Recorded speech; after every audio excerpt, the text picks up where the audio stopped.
All right, we're here with Michael. He's the Director of Business Development for Gemalto. We're here to learn about some of the smart cards and the evolution of smart cards. So, Michael, what's happening in the smart card arena? Okay, well, smart cards have been around for about 25 years. Standards-based technology. They're deployed all around the world. In the U.S., they're deployed as identity credentials like this, carried by the Department of Defense, government employees.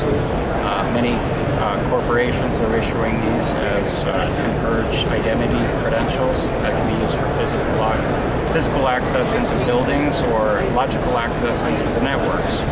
Secure two-factor authentication into corporate networks, doing away with username and password authentication, which has been proven not to be secure. And the evolution of the smart card is that the term smart cards is really a overarching technology. Cards can come in a standard card format, or they can be in a variety of other form factors such as USB tokens, and even in your phone. You have a SIM card in your phone, subscriber identity module, and that SIM card is a smart card.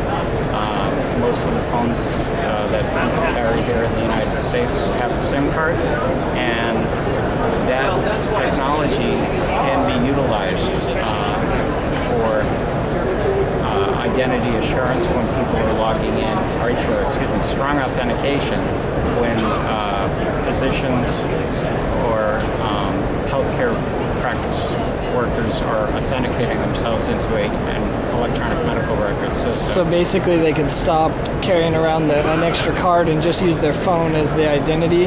That could be an option.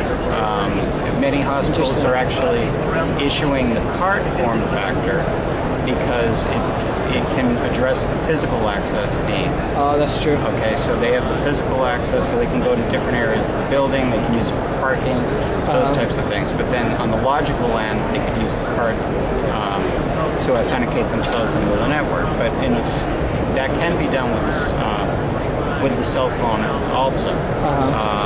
Gemalto recently acquired a company that does full public key infrastructure capabilities utilizing the SIM card in the cell phone. So you can do digital signatures, which would meet the needs for such as electronic prescribing, and it provides a strong authentication device to get into the network. Interesting. So, I mean, you can see it used by doctors. What other places do you see smart cards going other than, for the doctors and the providers? Do you see it happening in other places? In the healthcare side, yes. I think consumers. There's a large focus on personal health records. Health record banks are cropping up around the country, and consumers want control of their health record. So consumers can strongly authenticate themselves into a PHR system, a web portal maintained by their insurance company, and it protects their privacy and security through the strong authentication going into those networks. So with patient control, consumers are going to be using these more and more. Excellent. Thanks for the time. Okay, thank you.